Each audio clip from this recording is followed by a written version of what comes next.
L'École nationale d'administration ENA, depuis plus de 60 ans, met du paquet sur la formation au service de l'administration publique. La sortie de la première promotion des auditeurs du cycle national de perfectionnement dans le domaine du management témoigne de cette vision.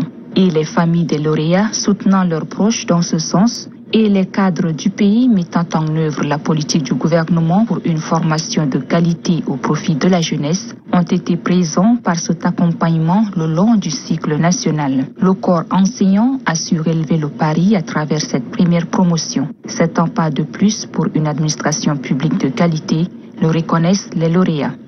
Chers lauréats, vous avez su relever le défi de l'excellence pendant cette période de perfectionnement. Vous avez fait preuve de courage, de persévérance et engagement.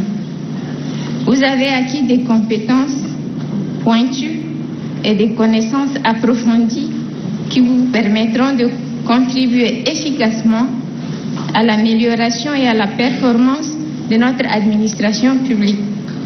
Vous êtes désormais les ambassadeurs de notre école, porteurs des valeurs d'intégrité, de responsabilité et surtout de service public. Votre réussite est une source de fierté pour nous tous et un témoignage éclatant de la qualité de l'enseignement dispensé à l'École nationale d'administration. Ce diplôme du cycle national de perfectionnement est du niveau Bac+5. Cette formation fut pensée et discutée en amont avant que les 27 candidats définitifs ne puissent être retenus, parmi lesquels 26 se verront décerner leur parchemin. En recevant ce diplôme, vous devenez la toute première promotion des auditeurs de la formation Management de la performance de l'administration publique du cycle national de perfectionnement. Distingués invités, mesdames et messieurs, évoquer le parcours des auditeurs, c'est rappeler un chemin qui est jalonné de défis, de sacrifices, mais aussi de réussite et de moments de joie partagés.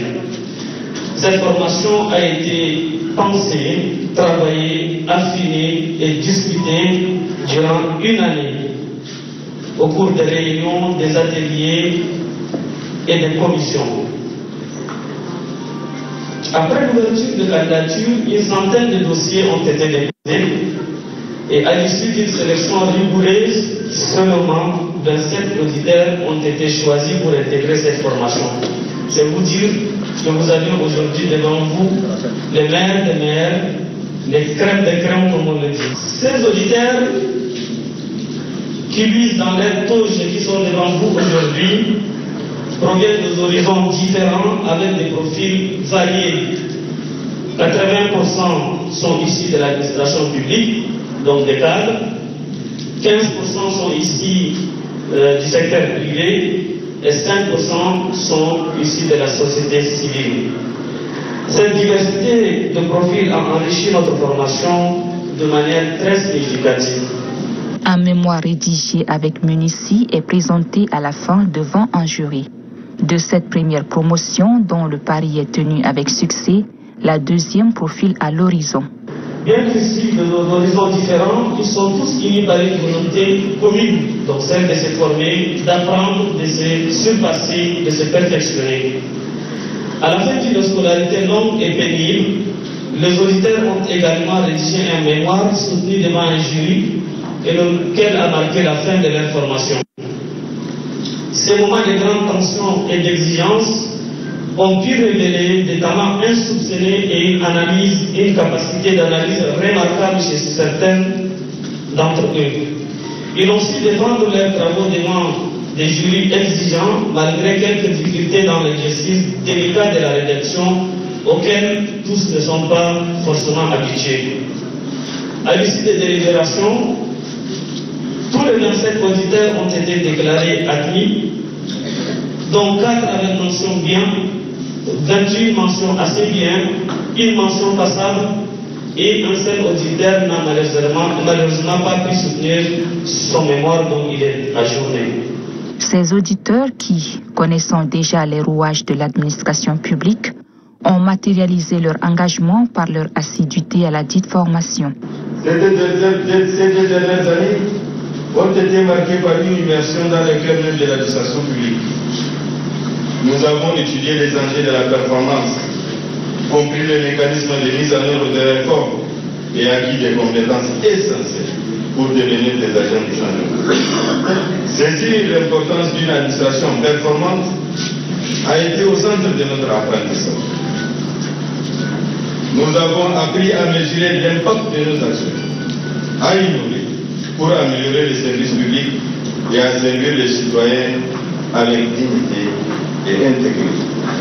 Pour le directeur général de l'ENA, Dr Mohamed Hassan Bourgou, cette école républicaine prestigieuse met au service de l'administration publique des femmes et des hommes moulus dans l'ancrage du service public.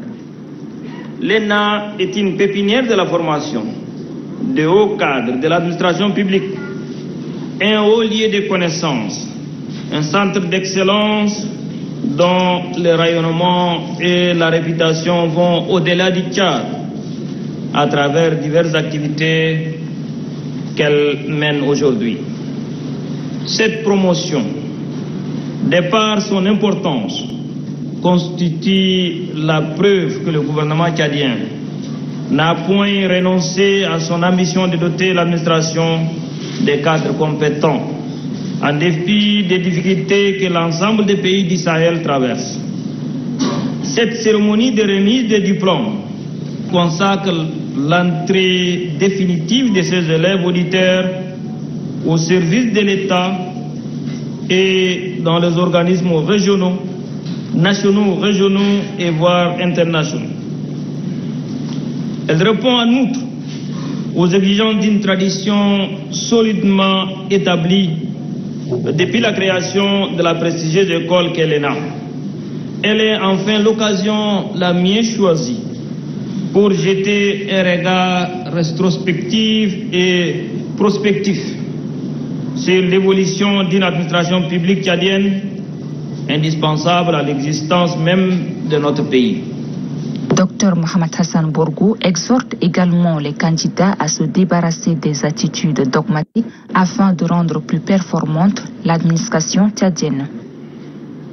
M'adressant aux lauréats, je voudrais vous féliciter chaleureusement et vous souhaiter un bon retour dans vos services respectifs avec les savoir-faire et les savoir-être que vous avez accumulés durant votre passage à l'ENA. Fidèle à la devise que vous vous êtes librement donnée, armez-vous de courage, car vous en aurez bien besoin pour affronter les nombreux défis de la vie professionnelle parsemés de mauvaises intentions dont certains d'entre vous connaissent bien déjà. Mais j'ai fait le devoir de les rappeler encore. C'est pourquoi je vous exhorte à rompre avec des pratiques peu recommandables. Si c'est le cas, comme la corruption, la concision, le favoritisme, qui sont d'autant des handicaps sur le chemin du développement de notre pays. Dans l'exercice de vos fonctions, vous devrez également faire preuve de réalisme,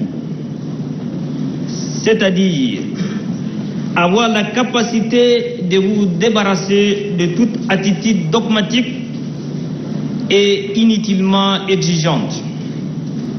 Le réalisme vous sera en effet nécessaire pour trouver des solutions équitables, justes, économiques aux problèmes et que les usagers et vos collègues ne manqueront de vous soumettre. À la remise des parchemins aux lauréats, les 3 premiers de la promotion, distingués d'une manière particulière, se sont vus décerner des attestations d'encouragement et des trophées. Il convient de noter que l'approche par compétences est l'approche pédagogique priorisée pour ces formations. 40 travailleurs du secteur public et du privé emboîtent les pas à ses auditeurs pour la rentrée prochaine.